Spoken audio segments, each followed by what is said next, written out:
मृत्यु जब और जहां होनी होती है, इंसान वहां निश्चित समय पर कैसे पहुंच जाता है। सुनिए पौराणिक कथा, काल से कौन जीता है। मानव जीवन में समय, परिस्थिति और स्थान बड़ी भूमिका अदा करते हैं।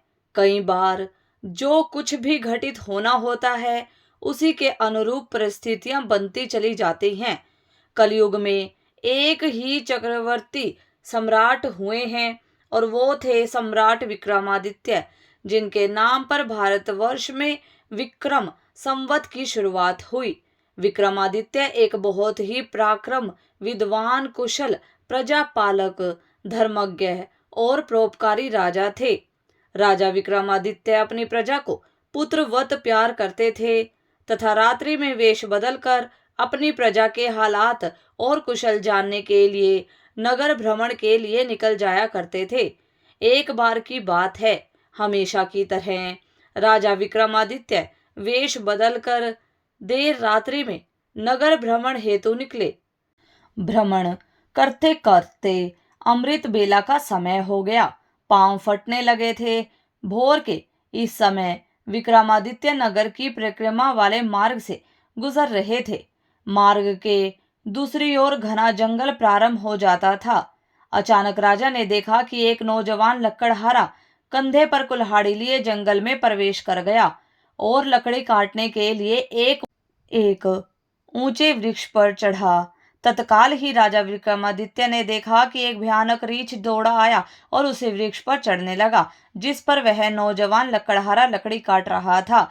रीछ को वृक्ष पर चढ़ते देखकर राजा को बड़ा अचंभा हुआ, क्योंकि रीछ तो वृक्ष पर कभी नहीं चढ़ सकता। उस नौजवान लकड़हारे ने जब रीछ को अपनी ओर आते देखा तो उसके हाथ पांव फूल गए और भय के कारण उसके हाथ से वृक्ष की टहनी छूट गई और पृथ्वी पर गिरकर उसके प्राण पखेरु उड़ गए।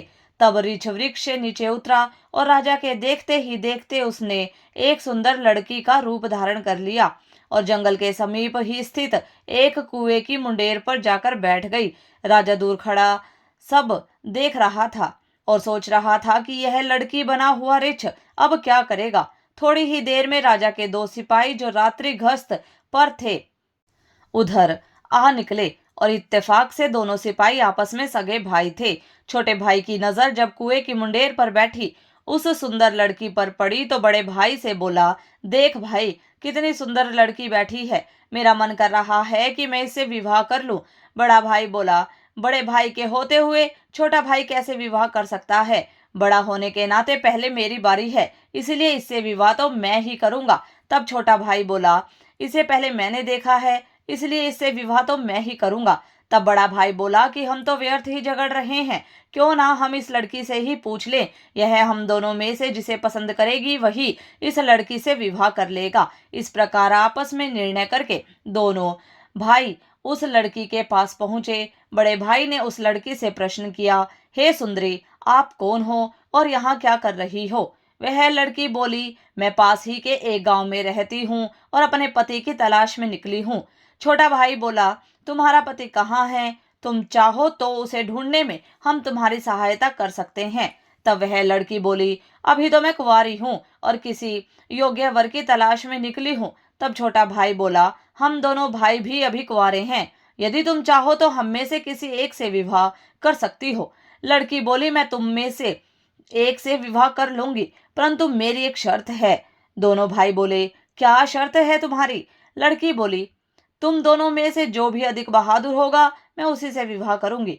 इतना सुनते ही दोनों भाई स्वयं को एक दूसरे से श्रेष्ठ सिद्ध करने की इच्छा रखते हुए आपस में युद्ध करने लगे। लड़ते लड़ते दोनों भाइयों ने तलवारें निकाली और एक दूसरे के पेट में आर पार कर दी। इस प्रकार तड़फ तड़फ कर दोनों भाइयों ने अपने प्राण त्याग दिए। तब वह लड़की जोर से हंसी और उठकर एक दिशा की ओर चल पड़ी। यह लड़की अब क्या करेगी, ऐसा सोचते हुए राजा विक्रमादित्य भी थोड़ी थोड़ी दूरी रखते हुए उस लड़की के पीछे पीछे चलने लगे। अब तक सूर्य भगवान भी पूर्ण रूप से उदय हो चुके थे, परंतु सम्राट विक्रमादित्य एक रीछ के वृक्ष पर चढ़ने और फिर एक सुंदर लड़की का रूप बदलने की विचित्र घटना अपनी आंखों से देखकर अपनी सुध बुध खो बैठे थे। उन्हें अपनी भूख, प्यास व राजपाट के विषय में कुछ भी ध्यान न रहा। ध्यान रहा तो केवल उस रहस्यमयी सुंदर लड़की के विषय में जानने की जिज्ञासा। अतः उस सुंदर लड़की का सावधानी पूर्वक दूरी बनाकर पीछा करते करते लगभग 200 कदम आगे चलने के बाद राजा विक्रमादित्य के विस्मय की सीमा न रही, क्योंकि राजा के देखते ही देखते एकाएक वही सुंदर लड़की अब एक लड़की नहीं रही थी, अपितु एक जहरीले नाग का रूप धारण कर चुकी थी। वह जहरीला नाग अब बड़ी तेजी से आगे बढ़ने लगा। कुछ दूर आगे चलकर एक नदी बह रही थी। वह भयानक जहरीला नाग नदी किनारे पहुंचकर कुछ क्षण रुका और राजा के देखते ही देखते नदी में कूद गया। नदी के बीचों बीच एक नाव चल रही थी, जिसमें से 20-25 लोग सवार थे। वह जहरीला नाग उस नाव की तरफ बढ़ने लगा। सम्राट विक्रमादित्य किनारे पर खड़े यह सब कुछ देख रहा था। देखते ही देखते वह जहरीला नाग उस नाव में कूद गया। नाग पर नजर पड़ते ही नाव में भगदड़ मच गई और अपनी जान बचाने के लिए लोग नाव से पानी में कूद पड़े। उनमें से जो लोग तैरना जानते थे वे तो तैरकर नदी से बाहर निकल गए, और जो तैरना नहीं जानते थे वे सभी लोग पानी में डूबकर मर गए। थोड़ी देर के बाद वह नाग नदी से बाहर निकला और नदी के किनारे किनारे आगे बढ़ने लगा। सम्राट विक्रमादित्य उसके पीछे पीछे चलने लगे। कुछ दूर जाकर राजा विक्रमादित्य को एक बार फिर आश्चर्यचकित होना पड़ा, क्योंकि उस नाग ने एक बार फिर अपना रूप बदला। अब वह एक वृद्ध ब्राह्मण के रूप में था। राजा विक्रमादित्य ने सोचा कि इस रहस्यमय प्राणी के विषय में जानकारी लेने का अब उचित अवसर है, क्योंकि इस समय यह एक वृद्ध ब्राह्मण के रूप में है। अब मैं इससे इसके बारे में सुगमता से पूछ सकता हूँ। यह सोचकर राजा विक्रमादित्य शीघ्रता से उस रहस्यमय ब्राह्मण की ओर बढ़ने लगे। राजा विक्रमादित्य तो उस छलावे का पीछा कर रहे थे। अब राजा विक्रमादित्य तेज तेज कदमों से चलते चलते उस वृद्ध ब्राह्मण, जो कि एक छलावा था, के सम्मुख पहुंच गए और उसे हाथ जोड़कर प्रणाम किया।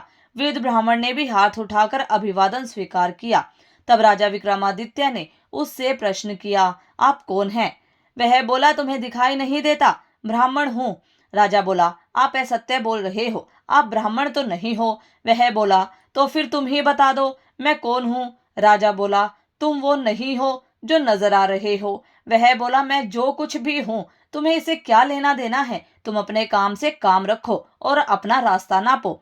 राजा बोला, मैं सच्चाई जाने बिना आपका पीछा नहीं छोड़ूंगा। आपकी सच्चाई आपको बतानी ही पड़ेगी। वह बोला, मैंने तुम्हें बताया है कि मैं एक ब्राह्मण हूँ।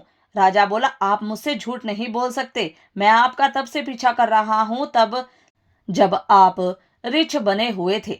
उस समय आपने उस नौजवान लकड़हारे को मारा, फिर आप एक सुंदर लड़की बने, उन दोनों सिपाही भाइयों को एक दूसरे के हाथों मरवा दिया, और फिर आपने एक जहरीले नाग का रूप धारण करके नदी में छलांग लगा दी और नदी पार कर रही नाव में घुस गए, और तुम्हारी दहशत के कारण नाव में सवार यात्रियों में भगदड़ मच गई। नाव पलट गई और आधे यात्री नदी में डूबकर मर गए, और अब आपने वृद्ध ब्राह्मण का रूप धारण किया हुआ है। अब सीधी तरह से सच सच बता दो, आप कौन हो?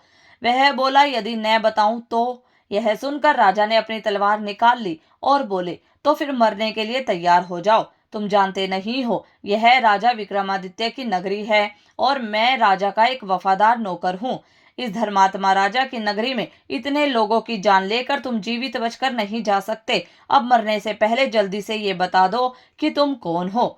राजा विक्रमादित्य की यह धमकी सुनकर वह वृद्ध ब्राह्मण जोर जोर से खिलखिलाकर हंस पड़ा और बोला, मैं जानता हूँ कि यह महाप्रतापी सम्राट विक्रमादित्य की राजधानी है, और मैं यह भी जानता हूँ कि तुम ही विश्व प्रसिद्ध सम्राट विक्रमादित्य हो।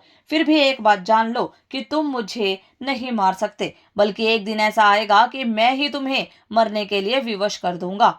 उसके यह बोल सुनकर राजा विक्रमादित्य सोचने लगे कि जिसने इस वेश में भी मुझे पहचान लिया वह कोई छोटी मोटी हस्ती तो हो नहीं सकती। तो राजा थोड़े विनम्र होकर बोले, अब आपने मुझे पहचान ही लिया है तो कृपया आप बताएं कि आप वास्तव में कौन हैं। तब वह ब्राह्मण बोला, किसी ने सत्य ही कहा है कि संसार में 4 प्रकार के हट प्रसिद्ध हैं, राजहट, बालहट, त्रियाहट और योगहट। तुम राजा हो, राजहट पर अड़े हो। बिना मेरी सच्चाई जाने तुम मानोगे नहीं, इसलिए मुझे बताना ही पड़ेगा कि मैं कौन हूँ। अतः राजन, अब ध्यान लगाकर सुनो कि मैं कौन हूँ और तुम्हारी राजधानी में क्यों आया हूँ। तब उस वृद्ध ब्राह्मण ने बताना शुरू किया, हे राजन, मैं तुम्हें बताता हूँ कि मैं कौन हूँ। जो भी मैं बताऊंगा एक एक शब्द ध्यान लगाकर सुनना। मेरा नाम काल है। तुम जानते हो कि इस संसार में जितने भी प्राणी जन्म लेते हैं उनकी मृत्यु निश्चित है। इसीलिए इस भूमि को मृत्युलोक भी कहा जाता है। जब प्राणी माता के गर्भ में आता है तो उसके पूर्णांग बनने के बाद आत्मा उसमें प्रवेश करती है, अर्थात वह सजीव हो उठता है। उसी समय उसकी मृत्यु का समय, स्थान और परिस्थिति अर्थात मृत्यु किस प्रकार से होगी, यह भी विधाता की ओर से निश्चित कर दिया जाता है। राजन, तुम यह भी जानते हो कि दुनिया के हर प्राणी के जन्म मरण का लेखा जोखा चित्रगुप्त के पास है। जब भी किसी प्राणी की मृत्यु का समय आ जाता है तो वह धर्मराज को सूचित करते हैं। अब क्योंकि सभी प्राणियों की मुक्ति का विभाग भगवान शिव के पास है, अतः धर्मराज उस प्राणी को मृत्यु प्रदान करने की आज्ञा भगवान शिव से मांगते हैं। जब भगवान शिव आज्ञा दे देते हैं तो धर्मराज मुझे अर्थात काल को आज्ञा देते हैं। तब मैं मृत्युलोक अथवा पृथ्वी पर आता हूँ। मुझे यह पता होता है कि किस प्राणी की किस समय किस स्थान पर और किस परिस्थिति में मृत्यु होगी। मैं उस प्राणी को निश्चित समय पर उसे निश्चित स्थान पर लेकर जाता हूँ अथवा पहुंचा देता हूँ जहां पर उसकी मृत्यु लिखी होती है अथवा निश्चित है, और जिस प्रकार से उसकी मृत्यु लिखी गई है मैं उस स्थान पर वैसी ही परिस्थितियां अथवा हालात बना देता हूँ। उस लकड़हारे को मैंने नहीं मारा। राजा विक्रमादित्य बोले, तुम फिर झूठ बोल रहे हो। मैंने स्वयं अपनी आंखों से देखा है कि उस लकड़हारे की मृत्यु का कारण तुम ही हो। वृद्ध ब्राह्मण बोला, बेशक कारण मैं बना था, लेकिन सांसारिक लोग तो यही समझते हैं कि लकड़हारे की मृत्यु वृक्ष से गिरकर वृक्ष की टहनी टूटने के कारण हुई है, और फिर मुझे तो मृत्यु के देवता धर्मराज के आदेश का पालन करना ही पड़ता है। उसकी मृत्यु वृक्ष पर से गिरने के कारण लिखी गई थी, इसलिए मैंने ऋक्ष बनकर वैसी ही परिस्थितियां व हालात पैदा कर दिए। नहीं तो जरा सोचो, यदि असली ऋक्ष होता तो क्या कभी पेड़ पर चढ़ पाता? कदापि नहीं। परंतु वह तो मैं था, और मेरे लिए तो कुछ भी असंभव नहीं है।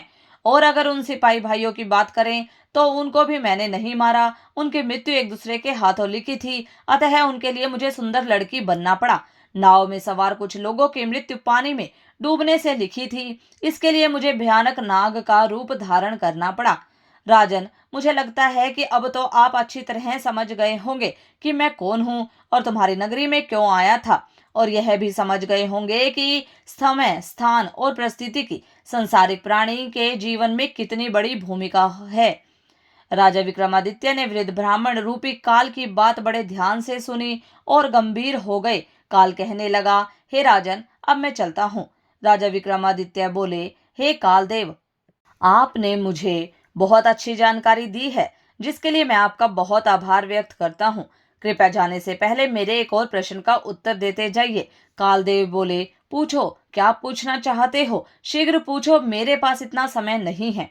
राजा विक्रमादित्य बोले, कृपया करके मुझे यह बताइए कि मेरी मृत्यु कब, किस स्थान पर और किस प्रकार से होगी। कालदेव बोले, हे राजन, मैं यह तो बता सकता हूँ कि तुम्हारी मृत्यु कहाँ और किस प्रकार से होगी, परंतु यह नहीं बता सकता कि तुम्हारी मृत्यु कब होगी। राजा विक्रमादित्य बोले, हे कालदेव, मृत्यु का समय बताने में आपको क्या आपत्ति है? कालदेव बोले, हे राजन, यदि मैंने पहले ही आपको मृत्यु का समय बता दिया तो इसी क्षण से आप चिंताग्रस्त हो जाओगे, और आप तो जानते ही हो कि चिंता चिता समान होती है। अभी तो आपको अपने शासनकाल में बहुत से शुभ और जन कल्याण के कार्य करने हैं। राजा विक्रमादित्य बोले, चलो समय न सही, यह तो बता दो कि मेरी मृत्यु कहाँ और कैसे होगी। कालदेव बोले, सुनो राजन, तुम्हारी मृत्यु तुम्हारे ही महल में सीढ़ियों पर से पांव फिसलकर गिरने के कारण से होगी। इतनी बात सम्राट विक्रमादित्य को बताकर वृद्ध ब्राह्मण रूपी काल शीघ्रता से एक दिशा की ओर चल पड़े और कुछ दूर जाकर विलुप्त हो गए। तब तक सूर्य भगवान भी पूर्ण रूप से अस्त हो चुके थे। चारों तरफ अंधकार छा गया था। राजा विक्रमादित्य अब तक शारीरिक और मानसिक रूप से थक चुके थे, अतः मन में गहन सोच विचार लिए हुए तेज कदमों से अपने महल की ओर प्रस्थान कर गए और अपने राज्य में सुखपूर्वक जीवन जीने लगे। और फिर जब आगे चलकर राजा विक्रमादित्य की मृत्यु का समय आया तो सचमुच में ऐसा ही राजा विक्रमादित्य की मृत्यु हुई। उनकी मृत्यु अपने ही महल की सीढ़ियों से फिसलकर गिरने से हुई थी, और इस कथन की पुष्टि इतिहासकारों ने भी की है। तो भक्तों, आपको हमारी ये कहानी कैसी लगी कृपया कमेंट बॉक्स में ज़रूर बताएं। वीडियो पसंद आई हो तो वीडियो को लाइक शेयर सब्सक्राइब करें। धन्यवाद।